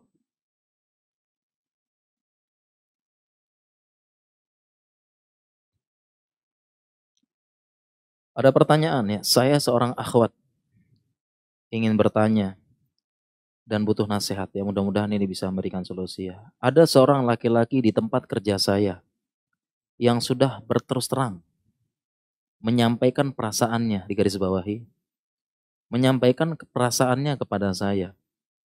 Kemudian saya bertanya kepadanya, apakah ada niat poligami dan menikahi saya? Karena dia telah beristri. Lalu saya mengatakan, jika tidak, maka tolong tinggalkan dan jauhi saya. Meskipun sama-sama memiliki perasaan berat. Kasih tak sampai ini. Ya. Apakah saya telah bersalah melakukan demikian? Meskipun telah berulang kali saya sampaikan untuk mencukupi, hentikan perasaan saya dan cukup berkomunikasi tentang pekerjaan. Apa yang harus saya lakukan agar saya bisa menghindari? Apakah ini termasuk zina? Ya, jadi yang pertama yang dilakukan oleh yang bertanya sudah tepat. Ya, sudah tepat. Jadi langsung ditantang ya, mau nikahi apa enggak? Seperti itu. Ya, karena sang akhwat juga sudah ngakui sama-sama memiliki perasaan. Dan ini berat, susah dihilangkan. Ya, mungkin bagi orang yang normal, Allah putusin aja. Gampang banget ngomong gitu. Orang yang sudah kena ala isik itu bisa bisa ingin menggantikan seluruh dunia dengan si dia. Itu kalau orang sudah kena al isik perasaan. Makanya saya bilang tadi berat gitu ya. Kalau kita gampang, Allah lupain aja. Udah lupain, fokus aja lah. Kamu liburan kamu apa lupain dia. Emang gampang banget. Iya sih, gue liburan, selama liburan inget dia terus. Mana ini? Ya, makanya berat makanya. Makanya yang dilakukan oleh Ahwat sudah benar. Ini sudah sama-sama cinta. Kenapa bisa cinta? Tadilah dari mana datangnya cinta? Dari mata turun ke hati. Karena ketemu. Yang dijelaskan ulama demikian sama. Ketemu di kantor, di kerja, ketemu, bergabung, melihat setiap hari, mengagumi, dalam diam, secret admirer. Nggak bisa. Itulah sebabnya. Pertanyaan selanjutnya, apakah termasuk zina? Jawabannya tidak.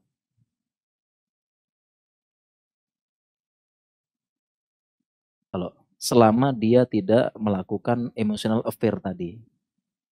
Kalau sekedar mengagumi, sekedar muncul perasaan suka, itu tobi'i. Jadi misalnya ada orang cantik, kemudian kita mengagumi. Kita ini sama-sama jomblo, ini sama-sama jomblo ya. Ya kalau ini juga sama, suaminya, laki-laki kan jomblo 3. Jomblo 3 dia. Jomblo, namanya jomblo 3. Ya. Karena sesungguhnya laki-laki itu jomblo 4 aslinya dia. Ini masih jomblo 3.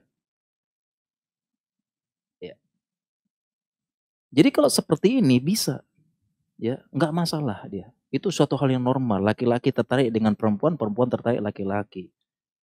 Perempuan tertarik dengan suami yang sudah punya istri itu normal. Ya, tapi kalau laki-laki tertarik dengan istri orang ini kelainan, maaf. Kelainan. Itu penyakitnya Raja Namrud. Jadi Raja Namrud ini Tahu Raja Namrud? Raja Namrud lagi ya. Apa namanya? Raja Mesir. Raja Mesir saat itu yang Nabi Ibrahim sama Saroh itu mampir ke Mesir. Di situ ada raja punya kelainan. Ya, kalau ada istri orang cantik dia rebut. Ya, dan salah satunya adalah Nabi Ibrahim. Kelainan, suka sama istri orang.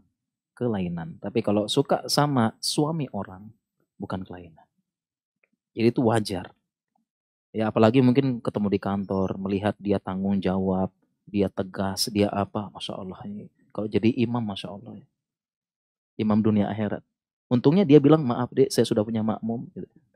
Enggak ya. Atau enggak, maaf dek, saya sudah sholat. Enggak ya. Artinya diterima gitu ya. Jadi apakah termasuk zina? Enggak. Selama sekedar mengagumi, sekedar itu tobi'i. Itu bukan zina. Tetapi kalau sudah ditambah dengan tadi apa ya, curhat-curhat berlebihan. Ngapain juga curhat sama suami orang coba? Ngapain curhat sama suami orang? Itu udah zina kalau itu. Tadi disebut zinanya hati. An-nafsu tatamanna wa tashtahi. Jadi kalau sudah curhat sama suami orang yang bukan pekerjaan, curhat, minta pendapat, bang, minta tolong dong merah, hijau atau biru. Ngapain juga suami orang suruh milih? Ini zina namanya. Tapi kalau sekedar mengagumi, sekedar apa, ngomong asal kadanya. Termasuk tadi ngomong, bang kalau jantan emang poligami dong. Nikahi saya. Itu bukan zina namanya. Dan bukan pelakor. Bukan pelakor. Kalau seperti itu. Perhatiin. Ya. Ya. Dan kemudian apa yang harus dilakukan? Jawabannya ya cuma dua ada. Cuma dua solusi. Kalau memang tadi disampaikan nih, si Ahwat sampaikan kan. Sudah berulang-ulang sampaikan ke yang lakinya, saya rasa laki ini ditinggalkan aja. Karena pengecut. Atau kalau bukan pengecut berarti memang dia lagi nggak mau poligami. Saya sarankan tinggalkan aja. Ya, tinggalkan. Dia bukan imam yang baik dari Anda, bagi Anda. Karena sudah terlihat dari awal nikah. Gimana? Awal nikah aja udah kayak gini. Gimana selanjutnya gitu kan? Ya, jangan lanjutin. Ya, dan dia juga telah membuka koper perhatian. Ya, telah membuka perhatian, telah mengetuk pintu perempuan. Dia kan telah mengetuk pintu hati perempuan, tanggung jawab dong. Kalau memang ini halal kan, kalau enggak tinggalkan, udah nggak usah bahas-bahas lagi, anggap udah nggak terjadi apa-apa begitu. Nah jadi benar ahwatnya tanya terus, kalau sudah nggak bisa, selanjutnya adalah udah lupakan. Lupakan udah, minimalkan kontak sama dia. Kalau bisa pindahkan ke bagian yang lain, dengan alasan apa, jangan pernah ketemu, jangan pernah ini, hapus kontaknya. Memang dia nggak bisa, udah nggak ada harapan, dan dia pun nggak mau tanggung jawab. Ya, ini disebutkan dalam Al-Quran, watazaruha kalmu allaqoh. Seperti perempuan yang ditalak, yang mau ditalak tapi enggak. Al-Quran sebutkan ditinggalkan perempuan tersebut seperti mu'allaqah, menggantung. Di mana dahannya tidak menjulang ke langit, akarnya tidak menghujam ke tanah, tapi menggantung. Ini yang dirasakan perempuan ini. Kan udah ditanya berulang-ulang, bang nikahi saya bang, nikahi saya bang. Ntar dulu, ya udah tinggalin. Ya dan mungkin solusi terakhir bagi sang ahwat adalah segera cari laki-laki yang lain. Jomblo-jomblo masih banyak depan saya, Masya Allah. Kurang apa coba, tinggal diambil aja. Ya. Kurang apa coba? Jomblo-jomblo depan saya banyak. Insya Allah soleh-soleh. Bertanggung jawab. Gagah-gagah lagi. Insya Allah. Ya. Masih banyak jomblo-jomblo yang lain ya. Insya Allah. Ya. Karena ada kaedah psikologi yang disampaikan oleh Ibnu Taimiyah, an-nafsu la tatruku syai'an illa bisyai'in. Yang namanya jiwa tidak bisa meninggalkan sesuatu kalau ada yang menggantikan. Jadi segera nikah dengan jomblo yang lain, pasti dia lupa nanti. Insya Allah. Semoga Allah memudahkan seperti itu. Ya. Sekarang kita lanjutkan pertanyaan yang lain ya. Insya Allah. Ini pertanyaan dari Ikhwan dulu ya.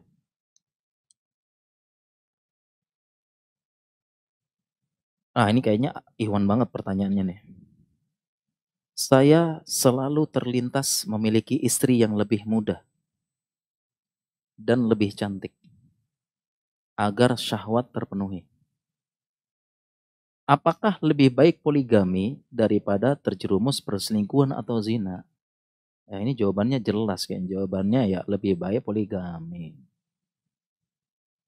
Kalau memang seperti ini keadaannya. Ini jangan-jangan nih istrinya ikut di belakang ya. Nyampeinnya lewat pertanyaan. Ya, akhirnya dia WhatsApp istrinya, dengerin tuh. Nah, gitu ya. Enggak ya.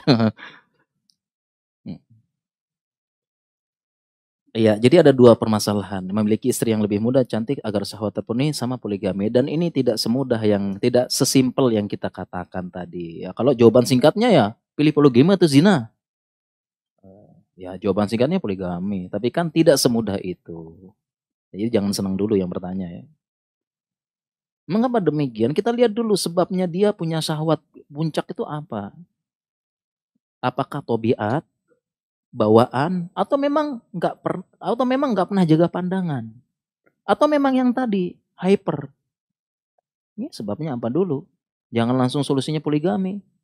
Karena kalau sebabnya hyper mau poligami sampai berapa ya nggak akan terpenuhi. Kalau sudah hyper itu perlu diobati, udah penyakit itu. Ya. Tadi saya bilang mau bidadari turun dari kayangan, tetap cari bidadari yang lain. Kalau sudah hyper nggak bisa. Ya sebab dulu. Kemudian sebab selanjutnya kenapa syahwatnya tinggi? Karena nggak pernah, benar-benar nggak pernah jaga pandangan setiap hari. Dan dia merasa biasa dan tidak punya rasa takut kepada Allah sama sekali secara total. Ya solusinya bukan itu dulu. Karena nanti kalau sudah poligami ya kambuh lagi. Gitu. Ataupun sebab yang lain memang tobinya dan memang tidak dipungkiri. Laki-laki itu syahwatnya beda-beda. Kalau kita bicara secara kedokteran ada hormon, ada yang testosteronnya tinggi, ada yang rendah. Ada juga yang fisiknya kuat, ada yang lemah. Itu semua tergantung. Dan tidak dipungkiri ada laki-laki yang memang syahwatnya membara. Yang tidak dipungkiri. Sudah jaga pandangan, bukan hyper. Tapi memang laki-laki ada. Dan difasilitasi dalam Islam, ya udah. Poligami. Dan kalau bicara poligami lagi, ya ini beda pembahasan lagi. Nanti kita buat kajian poligami syariat dan medis. Kapan tuh ya?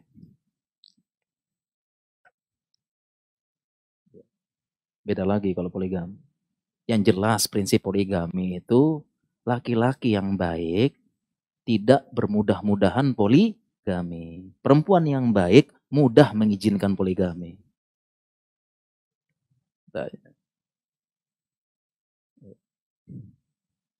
Tapi kalau izin nggak akan diizinin ya.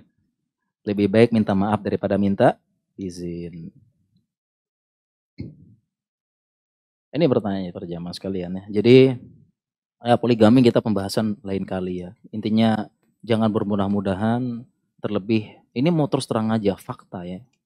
Fakta yang tidak terelakkan ya. Praktek poligami di Indonesia ini eh, apa ya tidak apa ya tidak menerapkan syariat tidak sesuai dengan sebagaimana yang syariat arahkan.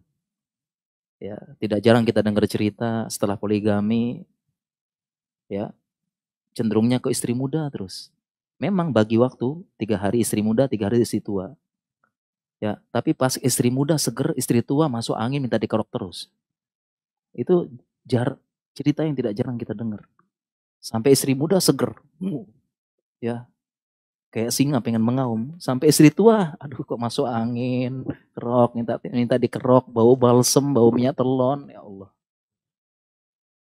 Dan ini makanya kita perlu ini pembahasan lain kali soalnya. Intinya kita pertengahan gitu ya.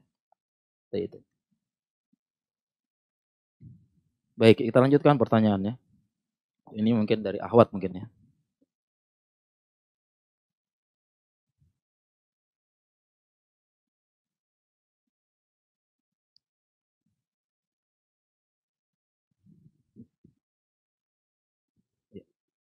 Ya ada bertanya ini pertanyaannya beda sendiri ya kayaknya, bagus ya.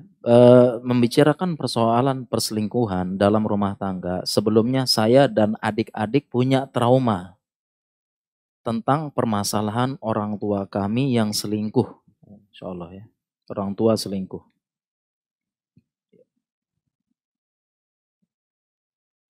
Terutama dari ibu kami. selingkuh terutama dari ibu kami yang menjalani hubungan selingkuh dengan alasan balas dendam. Tadi kita sudah sampaikan ya. Sebab selingkuh adalah balas dendam. Ternyata memang ada. Selingkuhnya, ibu saya selingkuh sampai 5 tahun. Dan qadarullah 1 tahun belakangan ini ibu saya sudah putus hubungan dengan selingkuhannya. Pertanyaan saya, apakah betul nantinya ada karma yang telah dilakukan oleh ibu saya akan terjadi pada anak-anaknya nanti? Dan itu menjadikan saya punya trust issue pada saya untuk menikah. Iya, jadi ini pertanyaannya, ibunya berzina. Tadi kita bahas, bukan hanya laki-laki berselingkuh, tapi perempuan bisa juga selingkuh. Sebabnya apa? Balas dendam. Pertanyaannya, benarkah ada karma? Jawaban nggak ada. Islam nggak mengenal karma.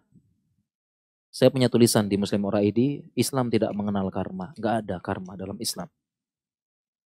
Tidak ada. Karma itu adalah yaitu ya akan mungkin dia dapat dosa ataupun kan karma itu tidak lepas dari akidah, kepercayaan apa namanya? Kalau sudah meninggal kemudian nanti dia akan reinkarnasi ya. Artinya dia sudah meninggal nanti dia akan masuk lagi ke roh dan dia akan mendapatkan hukuman sesuai dengan perbuatan yang dilakukan dari tubuh sebelumnya. Kalau dia jelek, dia akan dimasukkan ke tubuh yang jelek. Bahkan kalau sebagai hukuman, katanya rohnya itu dimasukkan ke hewan-hewan. Rohnya dimasukkan ke ular, ke anjing, dan sebagainya. Itu karma kita, karma inkarnasi kita nggak ada seperti itu. Ya, atau bahasanya itu dosa turunan. Nggak ada. Nggak ada. Itu dosa turunan kepercayaan zaman dulu kala. Kepercayaan orang Mesir kuno, kepercayaan Romawi kuno, ya. Dan akhirnya supaya akhirnya dimasukkan ke dalam ajarannya Nabi Isa. Dosa turunan atau dosa tanggungan. Jadi nggak ada namanya karma atau dosa tanggungan. Mungkin dia bertanya ini karena memang ada tulisan yang menyebar di dunia maya, az-zina di dainun. Zina adalah hutang. Itu tulisan menyebar di dunia maya. Zina adalah hutang. Ya, dan ini saya baca penjelasan ulama, pernyataannya tidak sepenuhnya benar. Ya, intinya kalau zina itu kalau kita berzina, kita menzinahi anak perempuan orang, nanti anak perempuanmu dizinahi juga. Itu enggak. Enggak, seperti itu. Zina adalah hutang, enggak. Jadi enggak benar. Nah, sehingga bagi yang bertanya ini, apakah nanti akan terjadi pada anak-anaknya? Jawabannya enggak. Sehingga enggak perlu trust issue, enggak percaya ketika nikah, enggak apa-apa.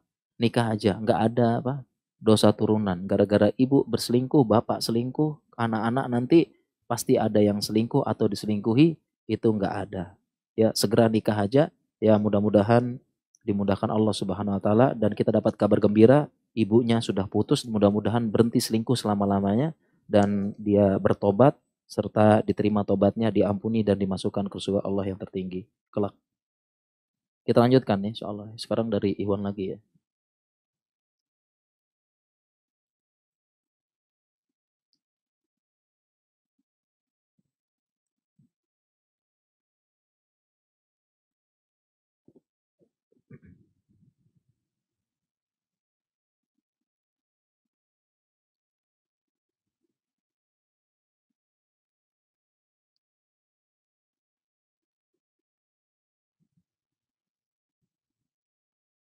Ya, kita cari pertanyaan karena waktunya sebentar lagi ya para jamaah. Ya. Kita cari pertanyaan yang ini ya, yang sesuai ya.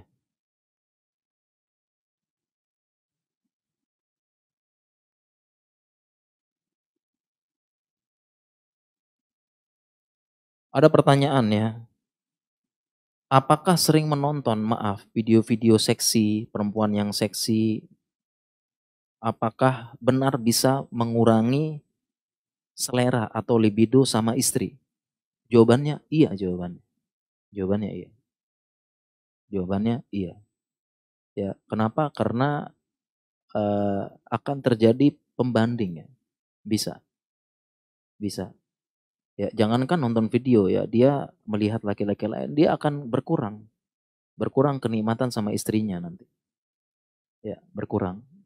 Ya, jadi bisa mengurangi atau bahkan bisa membuat hilang selera sama sekali.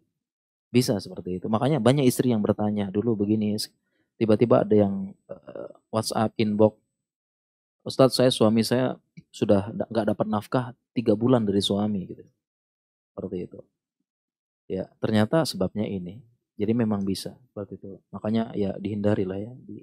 Semoga dijaga yang bertanya ya sama suaminya. Ya.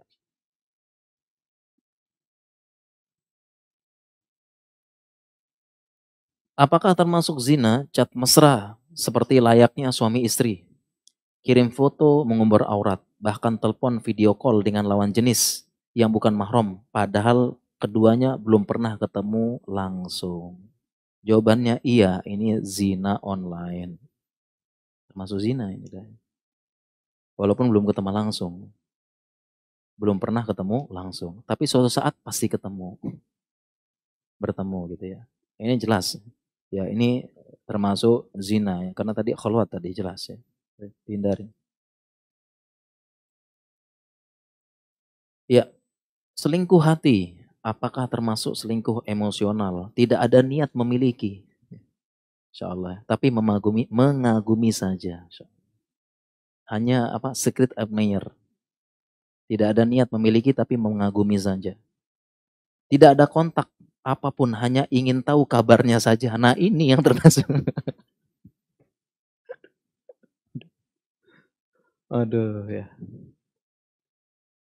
Ini yang termasuk zina hati. Kepo, stalking, dan sebagainya. Ini zina hati. Ya, tadi udah bagus tadi ya, tidak ingin memiliki, wah, hanya mengagumi, ini wajar. Tapi ternyata ingin tahu kabarnya, wah, ini mas masuk selingkuh hati ini berarti ya, kepo gitu ya. Nah ini termasuk selingkuh, ya termasuk selingkuh ya, termasuk ini. Ya nggak perlu juga nyari kabarnya, lagi makan apa, lagi di mana, lagi senang atau apa, lagi butuh perhatian. Lama-lama cari kabar, dia pengen teman curhat apa enggak, gitu kan? Ya termasuk ya. Ya udah, lewat sekilas mengagumi udah wajar manusia normal. Habis itu dihilangkan. Gak usah diikutin. Wajar. Ya, tapi kalau sampai tadi ingin tahu kabarnya, ingin termasuk. Allah alam gitu ya. Afan, kita belum bahas KDRT ya. Kapan-kapan kita bahas. Ini ada pertanyaan, apakah KDRT penyakit keturunan? Jawabannya enggak. Enggak gitu ya. Jangan salahin bapaknya kalau suaminya mukul gitu ya. Bapaknya enggak punya salah. Ya, jadi apakah penyakit keturunan? Jawabannya enggak. Kapan-kapan kita bahas KDRT. KDRT ini ternyata definisinya umum. Ya, bisa jadi yang KDRT suami, bisa jadi KDRT juga istri, bisa jadi juga KDRT anak. Anak sama ibunya yang sudah sepuh. Itu bikin KDRT juga. Jadi pembahasannya luas ya. Terakhir para jamaah sekalian ya, ini mohon maaf tidak semua yang bisa kita jawab ya. Karena udah mendekati waktu akhir ya. Udah hampir 2 jam juga kita para jamaah. Ya, pertanyaan tadi sama tadi ternyata ini, apakah zina itu hutang? Enggak. Makanya saya bilang tadi ini ada tulisan menyebar. Zina adalah hutang, itu tidak sepenuhnya benar. Saya pernah baca fatwa, kalau ada kesempatan saya terjemahkan. Itu enggak.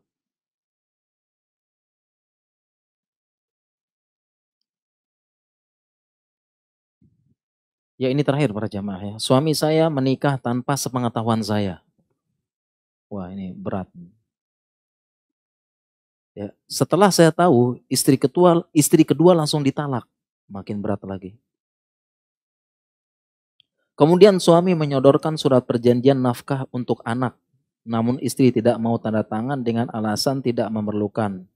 Apakah kewajiban nafkah itu gugur? Baik ya. Pertanyaan ini, menikah tanpa sepengetahuan istri. Ini disebut dengan namanya nikah siri. Nah nikah siri ini ternyata ada 2 definisi. Pertama, ta'riful urf wa ta'riful syar'i.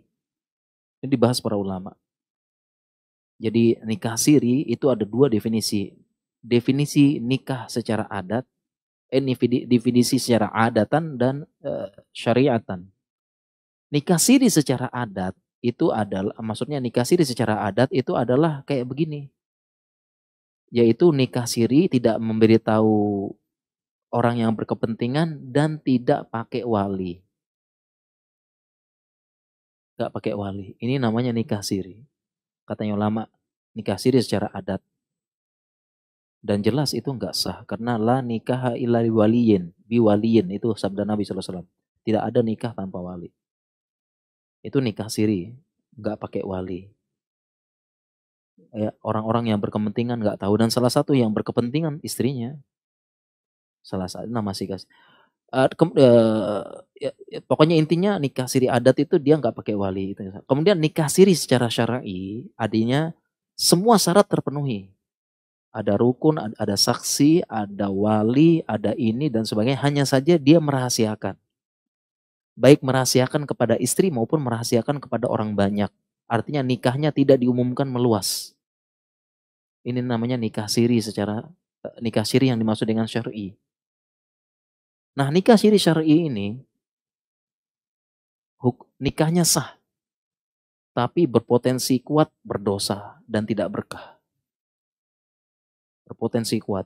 Kalau di zaman dulu kala nikah siri seperti ini itu bisa. Gak ada HP, gak ada telepon, gak ada SMS, gak ada kontak sama sekali. Hatta telegram gak ada. Telegram apa ya? Pakai sandi murse zaman dulu tuh. Itu gak ada. Tempatnya terlalu jauh. Kita di Indonesia, dia di Saudi. Mau pakai burung merpati juga nyasar di lautan Hindia. Suami jadi TKI ke Saudi. Waktu yang lama.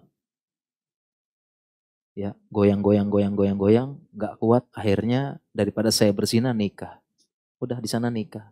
Pakai wali yang sah, tapi dia gak ngasih tahu istrinya yang di Indonesia dan keluarganya. Ini sah, boleh. Tapi itu zaman dahulu. Kalau zaman sekarang, ingat berpotensi apa? Berpotensi berbohong dan tidak berkah. Gimana bisa zaman sekarang menyembunyikan pernikahan? Tadi sepandai-pandai tupai melompat jatuh juga. Zaman sekarang gimana menyembunyikan pernikahan? Kalau tidak berbohong, WhatsApp, video call apa dan sebagainya. Gimana zaman sekarang? Menyembunyikan pernikahan kalau nggak berbohong. Makanya saya bilang berpotensi bohong dan tidak berkah. Bagaimana bisa ikatan suci pondasinya kebohongan? Nggak bisa. Berkah. Berkah. Kemudian tiba-tiba pengen engkau adalah jodoh yang Allah turunkan dari langit. Kita membangun sakinah mawaddah warahmah, pondasinya kebohongan semua. Dek, saya keluar kota, Dek.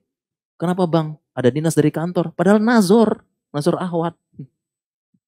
Bohong kan? Ya, padahal nggak ada tugas kantor. Ya, pas akadnya kemana, Dek? Nggak ada nih, ada urusan. Ya, akad.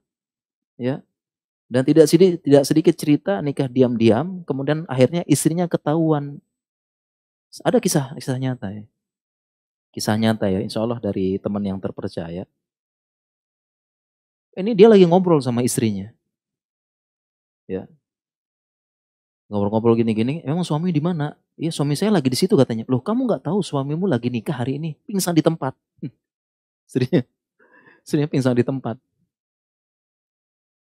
Jadi nggak bisa para ikhwan. Jadi zaman sekarang nikah siri secara takrif syar'i nggak bisa. Bagaimana bisa menyembunyikan pernikahan kedua, poligami tanpa sepengetahuan istri? Nggak bisa zaman sekarang.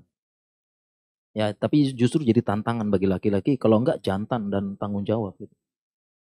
Jangan kayak sembunyi-sembunyi seperti ini gitu ya. Dan yang kedua, istri kedua langsung ditalak. Jelas ini berarti laki-laki yang hanya ingin mencicipi. Nggak tanggung jawab. Dan kita hati-hati zaman sekarang para akhwat. Banyak laki-laki tipe seperti ini. Nggak punya takut sekali. Bukan hanya laki-laki. Sebagian oknum ikhwan. Ingat oknum ya. Supaya nggak seuzon ada ikhwan ganteng, solehah, hafiz, pinter, cerdas, kaya ngelamar. Ya, supaya nggak seuzon ya. Sampai ada ya oknum ikhwan nggak punya rasa takut sama sekali sama Allah. Ngajak nikah, ngajak nikah, ngajak nikah. Selesai cerai, cerai, cerai. Sekedar pengen mencicipi. Ini termasuk. Ketahuan ditalak loh. Gimana ini? Talak. Ya. Jadi kemudian perjanjian nafkah anak. Sebenarnya nggak perlu perjanjian. Karena fikih nafkah, saya pernah bahas di sini fikih nafkah ya. Karena apapun keadaannya, kalau itu anaknya dia wajib nafkahi sampai seumur hidup. Kan itu anaknya dia dan dinisbatkan sama dia. Walaupun dia udah cerai, kemudian anak tersebut dibawa sama istrinya, tetap wajib dia nafkahi. Karena itu anak dia dinisbatkan sama dia tanggung jawab dunia akhirat. Binti fulan bin fulan. Walaupun anak tersebut dibawa oleh istrinya, tetap dia wajib menafkahi. Jadi nggak perlu pakai surat perjanjian lagi. Buat apa? Sudah Allah yang buat aturannya. Jadi nggak usah seperti itu. Jadi buat apa? Buat perjanjian nafkah anak begini. Dalam Islam udah diatur. Itu anakmu. Kamu yang buat. Dinisbatkan kepada kamu. Dinasabkan kepada kamu. Apapun keadaannya, kamu tetap yang tanggung jawab. Bahkan sampai kalau istrinya, mantan istrinya nikah lagi, tetap wajib dia nafkahi. Tetap wajib. Itu anaknya dia, nasabnya dia. Tanggung jawab dunia akhirat. Jangan pengen enak buatnya aja. Tanggung jawab gitu. Ya gitu. Baik para jamaah sekalian dirahmati Allah Subhanahu wa taala, mungkin ini yang bisa kita sampaikan pertemuan pada kesempatan siang hari yang penuh berkah ini ya. Mudah-mudahan saya mohon maaf sebelumnya, pertanyaan cukup banyak, tidak bisa semua bisa kita jawab dan saya juga kita berharap kita berdoa kepada Allah Subhanahu wa taala semoga Allah menjaga rumah tangga kaum muslimin, semoga Allah menjauhkan sejauh-jauhnya selingkuh dari rumah tangga kaum muslimin, semoga rumah tangga kaum muslimin diliputi sakinah, mawaddah, rahmah, kasih sayang dan melahirkan anak-anak yang soleh dan soleha menjadi ulama, ilmuwan dan orang-orang yang bermanfaat bagi bangsa nusa dan bangsa dan negara untuk kedepannya. Kita akhiri subhanakallahumma bihamdika asyhadu an la ilaha illa anta astaghfiruka wa atubu ilaik. Assalamualaikum warahmatullahi wabarakatuh.